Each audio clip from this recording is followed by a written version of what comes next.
வணக்கம். தமிழகத்தில் 5 நாட்கள் வெப்ப அலை வீசும். ஜெயலலிதா தொடர்பான பேச்சில் அதிமுகவிற்கு அண்ணாமலை சவால். இடைக்கால பிணையை நீட்டிக்க டெல்லி முதலமைச்சர் புதிய மனு. காசா மக்கள் மீது இஸ்ரேல் ஏவுகணை தாக்குதல். தோல்வியுடன் வெளியேறிய ரஃபேல் நடால் என்று உள்ளூர் முதல் உலகம் வரையிலான செய்திகளை நிமிடச் செய்திகளாக பார்க்க இருக்கிறோம். வழங்குவதற்காக நான் கார்த்திகா கண்ணன். டிஎன்பிஎஸ்சி குரூப் 4 தேர்வு எழுத இருப்பவர்களுக்கான ஹால் டிக்கெட் வெளியாகியுள்ளது. தமிழ்நாடு அரசு பணியாளர் தேர்வாணையத்தின் மூலம் கிராம நிர்வாக அலுவலர், இளநிலை உதவியாளர், தட்டச்சர், வனக்காவலர் என மொத்தம் 6244 பணியிடங்கள் நிரப்பப்பட உள்ளன. இதற்காக 20,37,094 பேர் விண்ணப்பித்திருப்பதாக டிஎன்பிஎஸ்சி தெரிவித்திருந்தது. அதாவது ஒரு பணியிடத்துக்கு 326 பேர் போட்டியிடுகின்றனர். தேர்வர்களுக்கான எழுத்துத் தேர்வு அடுத்த மாதம் 9ஆம் தேதி நடைபெறும் நிலையில் அதற்கான ஹால் டிக்கெட் வெளியாகியுள்ளது. www.tnpsc.gov.in மற்றும் www.tnpscexams.in ஆகிய இணையதளங்கள் மூலம் ஹால் டிக்கெட்டை பதிவிறக்கம் செய்து கொள்ளலாம் என தெரிவிக்கப்பட்டுள்ளது. தமிழ்நாட்டில் கடும் வெயில் வாட்டி வரும் நிலையில் 5 நாட்கள் வரை வெயில் தொடரும் என வானிலை ஆய்வு மையம் தெரிவித்துள்ளது. வங்கக்கடலில் உருவான புயல் மற்றும் வெப்பச்சலனம் காரணமாக தமிழ்நாட்டில் கடந்த சில நாட்களாக பரவலாக மழை பெய்து வந்தது. தற்போது புயல் மேற்கு வங்கத்தில் கரையை கடந்த நிலையில் தமிழகத்தின் வட மாவட்டங்களில் வெப்பம் அதிகரித்து வருகிறது. இந்நிலையில் தமிழ்நாடு மற்றும் புதுச்சேரியில் 10 இடங்களில் வெயில் சதமடித்துள்ளது. அதிக அளவாக சென்னை மீனம்பாக்கம் மற்றும் நுங்கம்பாக்கத்தில் தலா 106 டிகிரி ஃபாரன்ஹீட் வெயில் பதிவாகியுள்ளது. வரும் ஜூன் 2ஆம் தேதி வரை தமிழகம் மற்றும் புதுச்சேரியில் இதே நிலை நீடிக்கும் என்றும் 2 முதல் 3 டிகிரி வரை வெப்பம் அதிகரிக்கும் என்றும் வானிலை ஆய்வு மையம் தெரிவித்துள்ளது.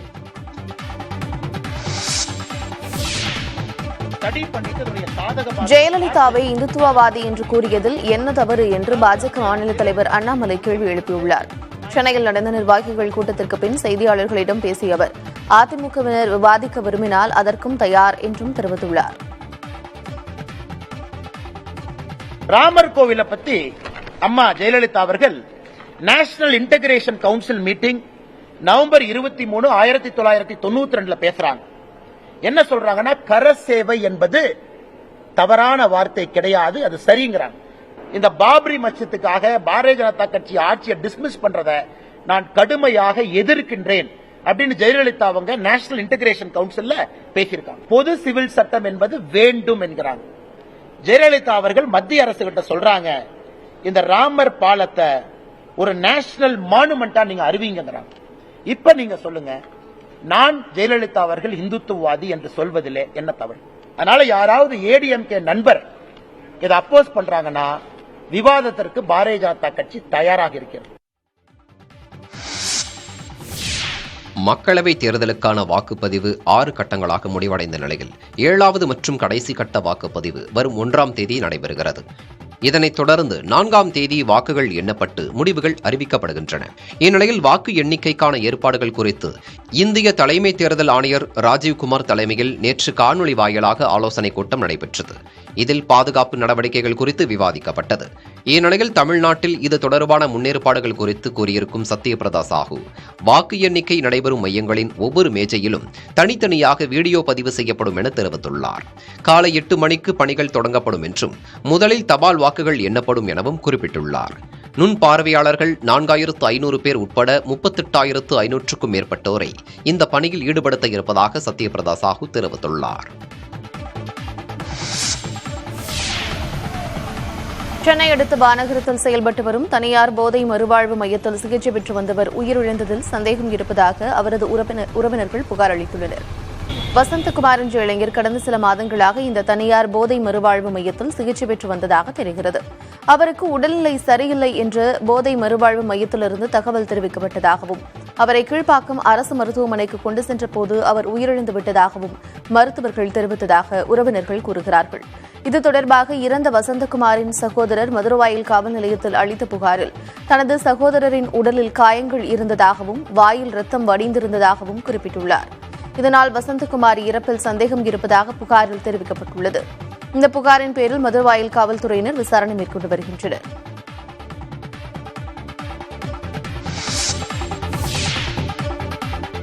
திருப்பத்தூர் அருகே விவசாய நிலத்தில் விழுந்தது எரிக்கல் என்று அறிவியல் ஆய்வாளர்கள் தகவல் தெரிவித்துள்ளனர். அச்சமங்கலம் பகுதியில் ரவி என்பவருக்கு சொந்தமான நிலத்தில் மர்ம பொருள் விழுந்து சுமார் 5 அடி ஆழத்தில் பள்ளம் ஏற்பட்டது. பள்ளத்தில் சாம்பல் மற்றும் கருகிய நிலையில் மண் துகள்கள் காணப்பட்டதால் அச்சமடைந்த நிலத்தின் உரிமையாளர் ரவி கிராம நிர்வாக அலுவலருக்கு தகவல் கூறினார். சம்பவ இடத்தில் மாவட்ட ஆட்சியர் தர்பகராஜ், வருவாய்த்துறையினர் மற்றும் காவல்துறையினர் ஆய்வு செய்தனர். இதனையடுத்து பள்ளம் ஏற்பட்ட இடத்தில் வேலூர் அறிவியல் ஆராய்ச்சி நிலைய ஆய்வாளர்கள் பார்வையிட்டு மாதிரிகளை சேகரித்தனர். முதற்கட்டமாக இது எரிக்கல் என்று உறுதியாக கூறிய அவர்கள் மாதிரிகள் சோதனைக்கு உட்படுத்தப்பட்டு விரைவில் அதிகாரப்பூர்வமாக தகவல் வெளியிடப்படும் என்று தெரிவித்தனர். திருப்பத்தூர் சுற்றுவட்டார பகுதிகளில் இத்தகைய எரிக்கல் விழுவது கடந்த சில வருடங்களில் 4வது நிகழ்வாகும்.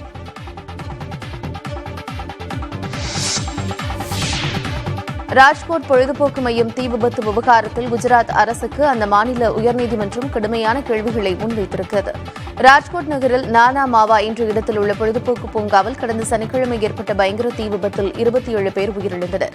இந்த விபத்து தொடர்பாக தாமாக முன்வந்து வழக்குப்பதிவு செய்த குஜராத் உயர்நீதிமன்றம் விசாரணை மேற்கொண்டது. அதில் தீ விபத்து நிகழ்ந்த விளையாட்டு மையம் 2 ஆண்டுகளாக அனுமதியின்றி செயல்பட்டு வந்ததாக நீதிபதிகள் சுட்டிக்காட்டினர். இதனை கவனிக்க மாநில அரசுக்கும் ராஜ்கோட் மாநகராட்சிக்கும் நேரம் இல்லையா அல்லது அதிகாரிகள் தூங்கிவிட்டீர்களா என்று கடுமையான கேள்விகளை நீதிபதிகள் முன்வைத்தனர். 27 பேரின் உயிரிழப்பிற்கு மாநில அரசும் ராஜ்கோட் மாநகராட்சியுமே காரணம் என்று குற்றம் சாட்டிய நீதிபதிகள் இதுபோன்று அரசு செயல்பட்டால் மக்களுக்கு எப்படி நம்பிக்கை ஏற்படும், வரும் காலங்களில் நம்பிக்கை இழந்து விடுவார்கள் என்று தெரிவித்தனர்.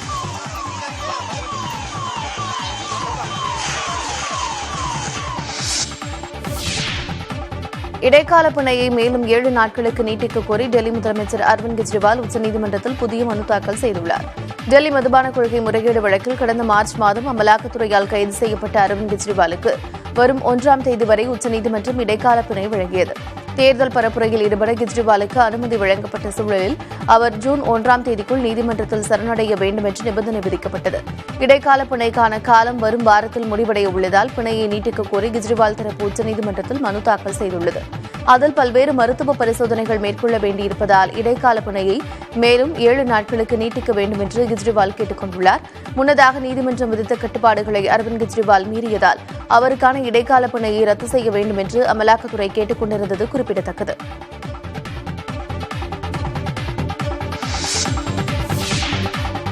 கர்நாடகாவில் பாலியல் வழக்கில் தலைமறைவாக இருக்கும் பிரஜ்வல் ரேவண்ணா வரும் 31ஆம் தேதி சிறப்பு புலனாய்வு குழு விசாரணைக்கு ஆஜராவதாக கூறியுள்ளார். பாலியல் குற்றச்சாட்டில் சிக்கிய மதசார்பற்ற ஜனதா தளம் கட்சி எம்பி பிரஜ்வல் ரேவண்ணாவுக்கு எதிராக கர்நாடக மாநில சிறப்பு புலனாய்வு குழு வழக்கு பதிவு செய்து விசாரணை மேற்கொண்டு வருகிறது. பிரஜ்வல் ரேவண்ணாவை அவரது தாத்தாவும் மதசார்பற்ற ஜனதா தளம் கட்சியின் தேசிய தலைவருமான தேவகவுடா மற்றும் பாஜக பாதுகாப்பதாக காங்கிரஸ் உள்ளிட்ட எதிர்க்கட்சிகள் குற்றம் சாட்டி வருகின்றனர். இந்நிலையில் தன் மீதான குற்றச்சாட்டு குறித்து முதல் முறையாக பிரஜ்வல் ரேவண்ணா விளக்கம் அளித்துள்ளார். இது தொடர்பாக வீடியோ வெளியிட்டிருக்கும் அவர் பொய்யான குற்றச்சாட்டுகளால் மன உளைச்சலுக்கு ஆளானதாகவும் முன்விரோதம் காரணமாக தன் மீது திட்டமிட்டு வழக்கு தொடுக்கப்பட்டுள்ளதாகவும் கூறியுள்ளார். தனது குடும்பத்தினரிடம் மன்னிப்பு கேட்டுக் கொள்வதாக கூறியிருக்கும் பிரஜ்வல் மன உளைச்சல் காரணமாக தன்னை தனிமைப்படுத்திக் கொண்டதாகவும் சிறப்பு புலனாய்வு குழு முன் வரும் 31ஆம் தேதி நேரில் ஆஜராகி விளக்கம் அளிக்கப் போவதாகவும் தெரிவித்துள்ளார்.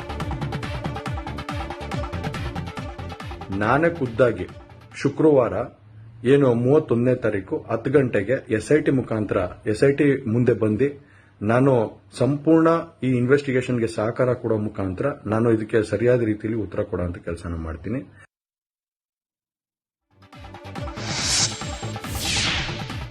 கர்நாடக சட்டமன்ற உறுப்பினர் ரேவண்ணாவின் மனைவி தனது கணவர் கைதான கடத்தல் வழக்கில் முன்ஜாமீன் கோரி பெங்களூரு சிறப்பு நீதிமன்றத்தில் மனு தாக்கல் செய்துள்ளார்.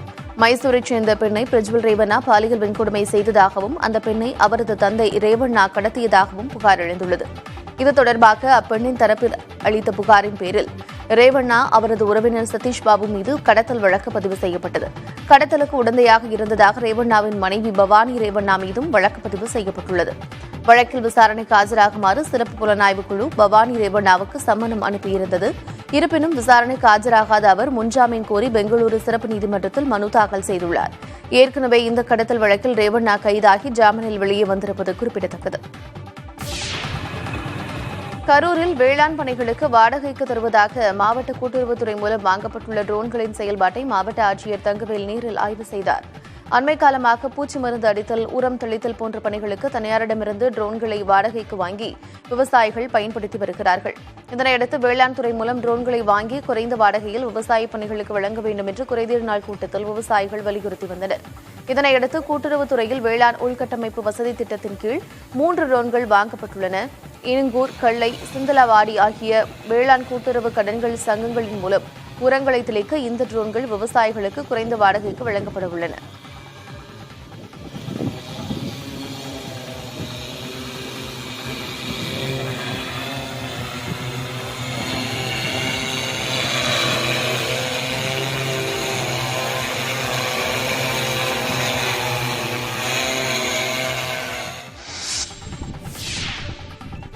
உடல் நலக்குறைவால் காலமான தமிழ் திரைப்பட இயக்குநர் சூரிய பிரகாஷின் உடல் சொந்த ஊரில் அடக்கம் செய்யப்பட்டது. சரத்குமார் நடித்த மாயி, திவான் உள்ளிட்ட திரைப்படங்களை இயக்கியவர் சூரிய பிரகாஷ். சென்னையில் வசித்து வந்த அவருக்கு திடீரென மாரடைப்பு ஏற்பட்ட நிலையில் காலமானார்.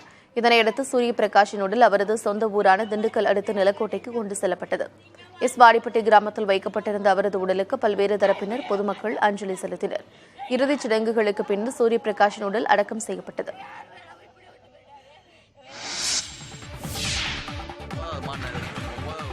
காஞ்சிபுரம் மாவட்டம் ஸ்ரீபெரும்புதூர் அருகே ஐயத்திற்குரிய வகையில் 9 பசுமாடுகள் உயிரிழந்ததால் உரிமையாளர்கள் அதிர்ச்சியடைந்தனர். சோலையனூர் கிராமத்தைச் சேர்ந்த விவசாயிகள் சிலர் தங்களது பசுமாடுகளை மாம்பாக்கம் சிப்காட் அருகே உள்ள மேய்ச்சல் நிலத்தில் விட்டு சென்றுள்ளனர். மாலை வெகுநேரமாகியும் மாடுகள் வீடு திரும்பாததால் உரிமையாளர்கள் மாடுகளை தேடி சென்றுள்ளனர். அப்போது 9 மாடுகள் வாயில் நுரை தள்ளியபடி உயிரிழந்து கிடந்ததை பார்த்து அதிர்ச்சியுற்றனர். இதுகுறித்து சிப்காட் அதிகாரிகளுக்கும் காவல்துறையினருக்கும் தகவல் தெரிவிக்கப்பட்டது. பின்னர் ஜேசிபி வாகனங்கள் மூலம் உயிரிழந்த மாடுகள் அகற்றப்பட்டன. இதற்கிடையில் மாம்பாக்கம் சிப்காட்டில் இயங்கி வரும் தனியார் ஆலைகள் கழிவுநீரை சுத்திகரிக்காமல் வெளியேற்றுவதாக குற்றச்சாட்டு எழுந்துள்ளது. இந்த சம்பவம் குறித்து காவல்துறையினர் விசாரணை மேற்கொண்டு வருகின்றனர்.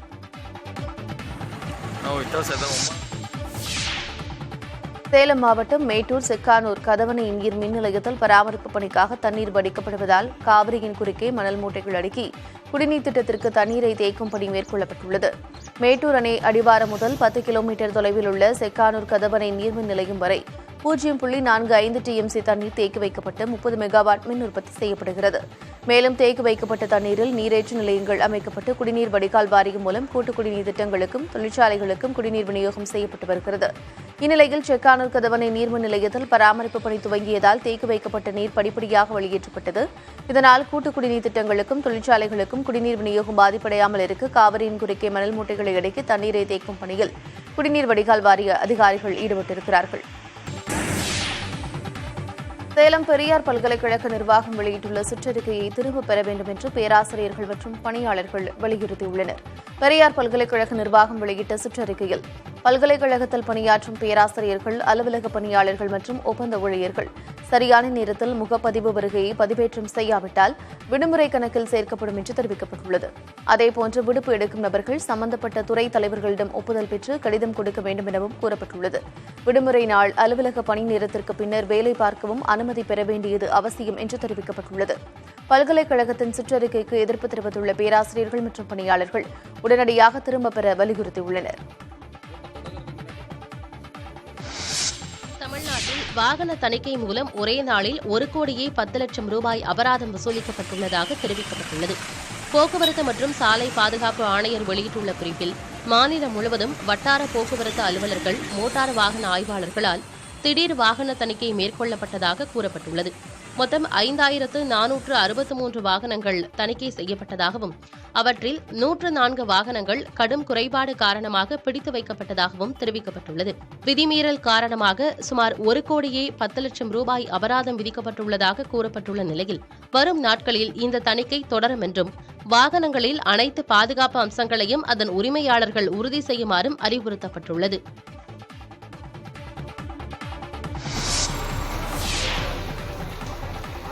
சென்னை கண்ணகி நகர் அடுக்குமாடி குடியிருப்பில் தீ விபத்தில் சிக்கிக் கொண்ட மூதாட்டி உட்பட 4 பேர் மீட்கப்பட்டனர்.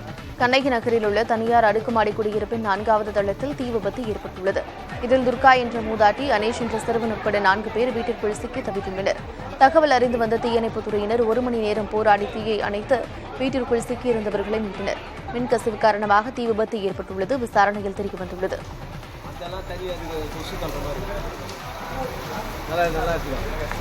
ஆஹாந்தில் இவரு வர சொல்லியிருந்தாங்க.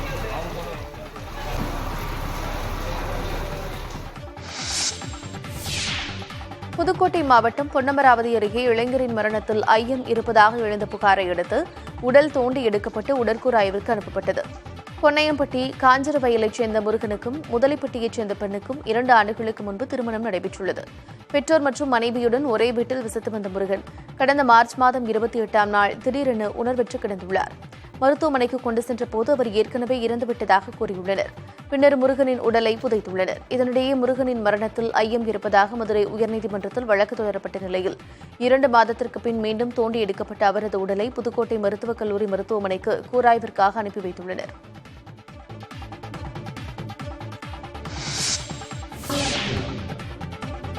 மதுரை மாவட்டத்தில் தன்னார்வ தொண்டு மற்றும் கல்வி நிறுவனங்கள் நடத்தும் மாணவ மாணவியர் விடுதிகளுக்கு உரிமம் பெறாவிட்டால் சிறை தண்டனை விதிக்கப்படும் என்று ஆட்சியர் சங்கீதா எச்சரிக்கை விடுத்துள்ளார். இது தொடர்பாக ஆட்சியர் வெளியிட்டுள்ள செய்திக்குறிப்பில் மகளிர் மற்றும் குழந்தைகளுக்கான விடுதிகள் முறைப்படுத்துதல் சட்டப்படி மாவட்ட ஆட்சியரிடம் விடுதிக்கான உரிமம் பெறுவது கட்டாயமாகும் என்று தெரிவித்துள்ளார். எனவே வரும் ஜூலை மாத இறுதிக்குள் உரிமம் பெற விண்ணப்பிக்க வேண்டும் என்றும் தவறினால் தன்னார்வ தொண்டு நிறுவனங்கள் மற்றும் கல்வி நிறுவன நிர்வாகிகளுக்கு 2 ஆண்டுகள் வரை சிறை தண்டனை மற்றும் 50,000 ரூபாய் வரை அபராதமும் விதிக்கப்படும் என்று தெரிவித்துள்ளார்.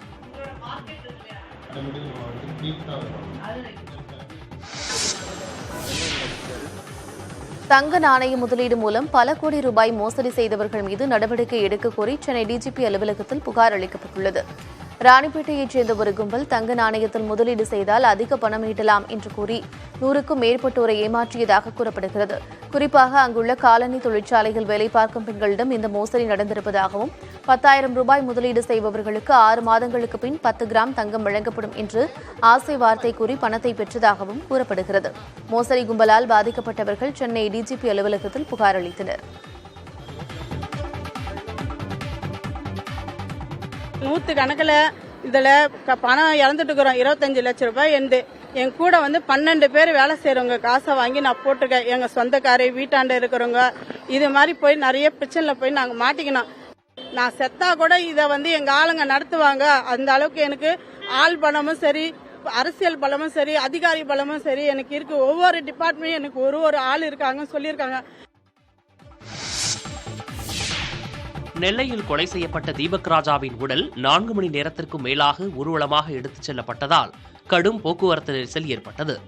3 அடைப்பை அடுத்த வாகை குளத்தைச் சேர்ந்த தீபக் ராஜா கடந்த 20ஆம் தேதி நெல்லை கேடிசி நகரில் வெட்டி கொலை செய்யப்பட்டார்.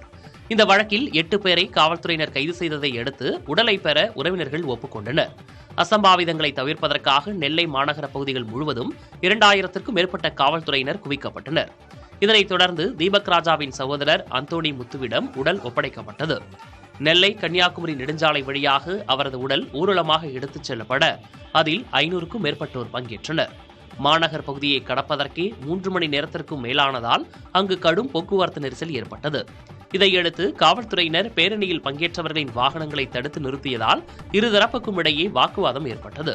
தொடர்ந்து பலத்த பாதுகாப்புக்கு மத்தியில் வாகைக்குளம் கிராமத்தில் தீபக் ராஜாவின் உடல் அடக்கம் செய்யப்பட்டது.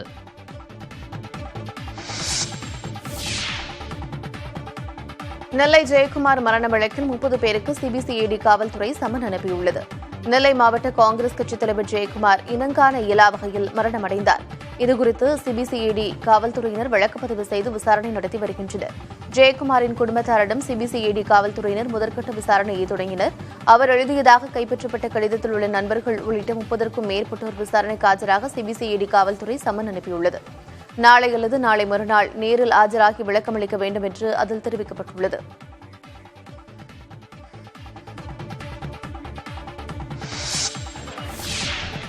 தேனி மாவட்டம் கடமலைக்குண்டு கிராமத்தில் 2 குடும்பத்தினரிடையே ஏற்பட்ட மோதல் தொடர்பாக 5 பேரை காவல்துறையினர் கைது செய்துள்ளனர். கரட்டுப்பட்டி கிராமத்தில் வீட்டிற்கு முன்பு கழிவுநீர் செல்வது தொடர்பாக 2 குடும்பத்திற்கு இடையே அடிக்கடி தகராறு ஏற்பட்டு வந்துள்ளது. இதனால் கம்பு மண்வெட்டியால் இருதரப்பினரும் சரமாரியாக தாக்கிக் கொண்டுள்ளனர். இந்த தாக்குதல் தொடர்பான காட்சிகள் வெளியாகியிருந்தன. இந்நிலையில் பாதிக்கப்பட்ட ஜெயலட்சுமி என்பவர் காவல் நிலையத்தில் புகார் அளித்த சூழலில் 5 பேரை காவல்துறையினர் கைது செய்தனர். தாக்குதலில் படுகாயமடைந்த 3 பேர் தேனி அரசு மருத்துவக் கல்லூரி மருத்துவமனையில் சிகிச்சை பெற்று வருகின்றனர்.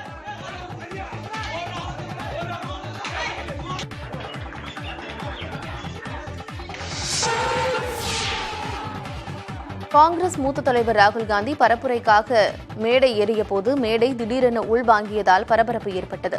பீகார் மாநிலத்தில் நடைபெறும் மக்களவைத் தேர்தலுக்கான பரப்புரையில் ராகுல் காந்தி ஈடுபட்டுள்ளார்.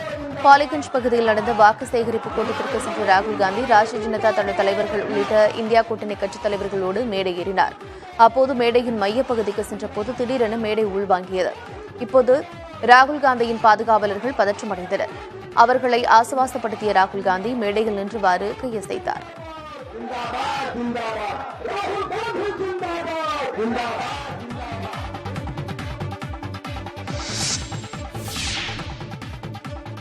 புனேவில் நிகழ்ந்த போஷ் கார் விபத்தில் சாட்சியங்களை மாற்றியதாக தடயவியல் துறை தலைவர் மற்றும் அரசு மருத்துவர் கைது செய்யப்பட்டுள்ளார்.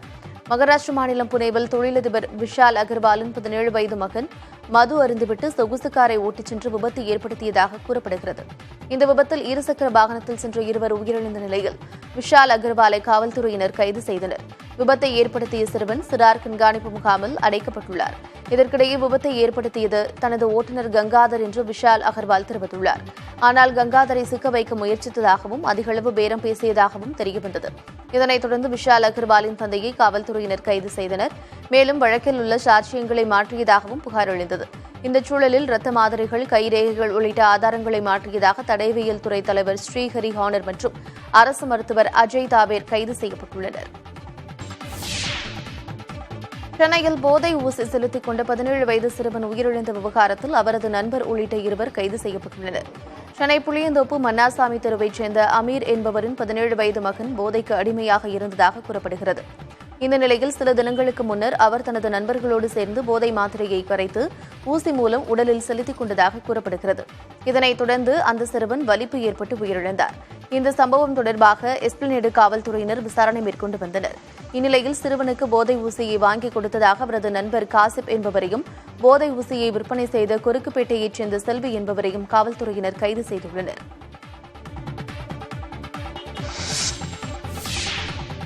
மதிமுக பொதுச் செயலாளர் வைகோவுக்கு நடைபெற இருந்த அறுவை சிகிச்சை வரும் 29ஆம் தேதிக்கு மாற்றி வைக்கப்பட்டுள்ளது. நெல்லையில் தனது சகோதரர் வீட்டில் நிலை தடுமாறி கீழே விழுந்ததால் வைகோவிற்கு தோள்பட்டையில் காயம் ஏற்பட்டது. உடனடியாக சென்னை அழைத்து வரப்பட்டவருக்கு கிரீன் சாலையில் உள்ள தனியார் மருத்துவமனையில் சிகிச்சை அளிக்கப்பட்டது. அவருக்கு மேற்கொள்ளவிருந்த அறுவை சிகிச்சையை 29ஆம் தேதிக்கு மாற்றியிருப்பதாக மருத்துவமனை நிர்வாகம் தெரிவித்துள்ளது. இதனிடையே அறுவை சிகிச்சைக்கு பிறகும் சில நாட்கள் மருத்துவமனையில் தங்கி வைகோ ஓய்வில் இருப்பார் என்று தெரிவித்துள்ள மதிமுக கட்சி நிர்வாகிகள் மற்றும் தொண்டர்கள் அவரை சந்திக்க வர வேண்டாம் என்று கேட்டுக் கொள்ளப்பட்டுள்ளது.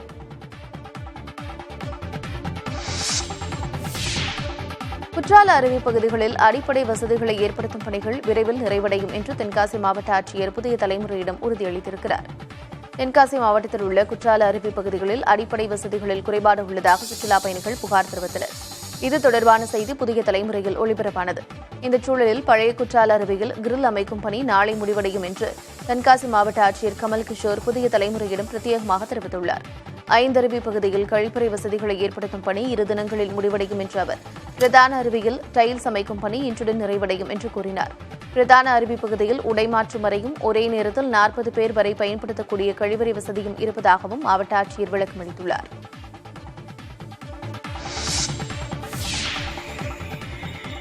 காஞ்சிபுரம் மாவட்டம் ஸ்ரீபெரும்புதூரில் பைக் இருக்கையின் பூட்டை உடைத்து 6 பவுன் நகை மற்றும் 47,000 ரூபாயை திருடிய இருவரை காவல்துறையினர் கைது செய்தனர். மனூர் பகுதியைச் சேர்ந்த சவுந்தரராஜன் என்பவர் வங்கியில் அடகு வைத்து மீட்கப்பட்ட 6 பவுன் நகைகள் மற்றும் 47,000 ரூபாய் ரொக்கத்தை தனது பைக் இருக்கைக்கு கீழே வைத்து பூட்டிவிட்டு ஸ்ரீபெரும்புதூர் தேரடி சாலையில் உள்ள தேநீர் கடை முன்பு பைக்கை நிறுத்திவிட்டு சென்றுள்ளார். பின்னர் திரும்பி வந்து பார்த்தபோது பைக் இருக்கையின் பூட்டு உடைக்கப்பட்டு நகை மற்றும் பணம் திருடப்பட்டிருப்பதைக் கண்டு அதிர்ச்சியடைந்தார்.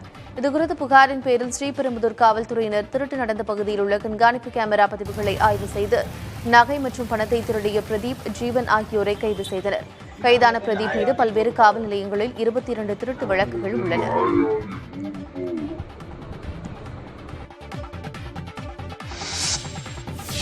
சென்னை மாவட்டம் ஐனாவரம் அருகே லேப்டாப்புக்கு சார்ஜ் போட முயன்றபோது மின்சாரம் தாக்கி பெண் பயிற்சி மருத்துவர் உயிரிழந்தார்.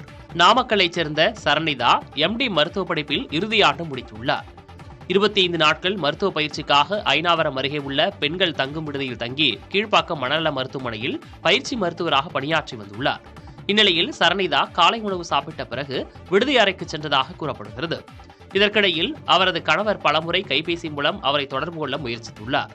சரணிதா போன் எடுக்காத நிலையில் விடுதிக்கு தகவல் அளித்துள்ளார். இதனையடுத்து விடுதி ஊழியர் சரணிதாவின் அறைக்கு சென்று பார்த்தபோது அவர் எந்தவித அசைவுகளும் இன்றி கீழே விழுந்து கிடந்ததை கண்டார். இதுகுறித்து அவர் காவல்துறைக்கு தகவல் அளித்த நிலையில் அங்கு வந்த காவல்துறையினர் விசாரணை மேற்கொண்டனர். இதில் சரணிதா லேப்டாப்புக்கு சார்ஜ் போட முயன்றபோது மின்சாரம் தாக்கி உயிரிழந்தது தெரியவந்தது. இதனைத் தொடர்ந்து சரணிதாவின் உடலை கூராய்வுக்கு அனுப்பி வைத்த காவல்துறையினர் விசாரணை மேற்கொண்டு வருகின்றனர். கேரள மாநிலம் இடுக்கி அருகே சாலையில் வலம் வந்த படையப்பா யானை விரட்டியதால் வாகன ஓட்டிகள் அச்சமடைந்தனர். மூணாறிலிருந்து கல்லாறு நோக்கி 2 கார்கள் சென்றுள்ளனர். அப்போது திடீரென ஒரு காட்டு யானை சாலையில் வந்து நின்றதால் சாலையின் நடுவே வாகனங்கள் நிறுத்தப்பட்டன. பின்னர் காரிலிருந்து இறங்கிய இளைஞர்கள் சத்தம் எழுப்பவே யானை அவர்களை நோக்கி விரைந்துள்ளது. சற்று நேரத்தில் யானை வனப்பகுதிக்குள் சென்றதால் காரில் வந்தவர்கள் நிம்மதியடைந்தனர். இதற்கிடையில் யானை உரசிச் சென்றதால் 2 கார்களும் சேதமடைந்ததாக கூறப்படுகிறது.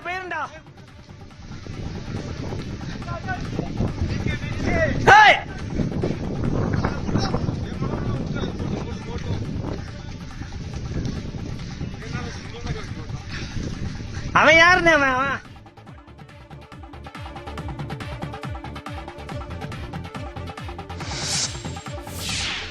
திருத்தணி அருகே பட்டாக்கத்திகளை கொண்டு சமூக வலைதளங்களில் ரீல்ஸ் வெளியிட்ட இளைஞர் கைது செய்யப்பட்டுள்ளார்.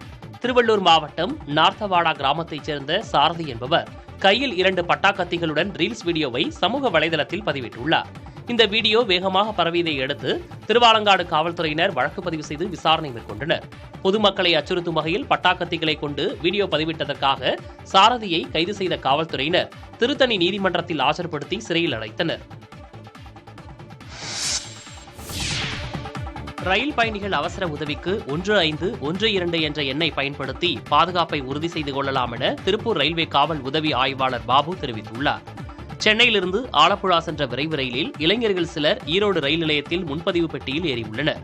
அப்போது கழிவறை வாயிலில் அமர்ந்தபடி புகைப்பிடித்தும் சத்தமாக பாடல்களை பாடியும் பயணிகளுக்கு இடையூறு செய்துள்ளனர்.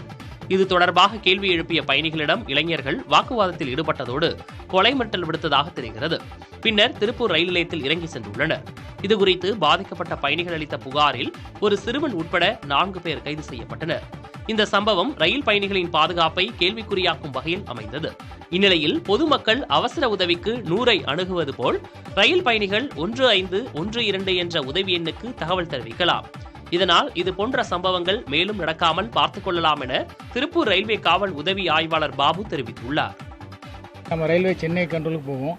அங்கேருந்து அவங்க எந்த லொக்கேஷன் என்னன்னு கேட்டுட்டு வண்டி எந்த இடத்துல போகுதுன்னு பார்த்துட்டு அடுத்த லைனுக்கு நம்ம இன்ஃபார்ம் பண்ணுவாங்க. அடுத்த 2 ஸ்டேஷனுக்கு அலாட் பண்ணிடுவாங்க. இந்த ஸ்டேஷனில் விட்டாலும் அடுத்த ஸ்டேஷனில் செக்யூர் பண்ணுறதுக்கு அலாட் பண்ணுவாங்க.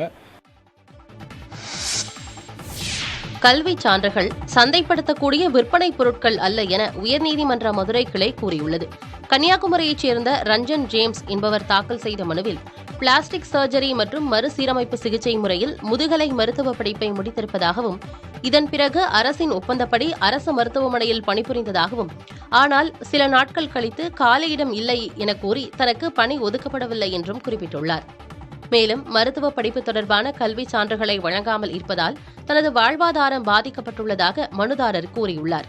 மனுதாரர் பணியாற்ற தயாராக இருப்பதாகவும் அரசு தரப்புதான் மனுதாரருக்கு பணி வாய்ப்பை வழங்கவில்லை என்றும் குறிப்பிட்டார்.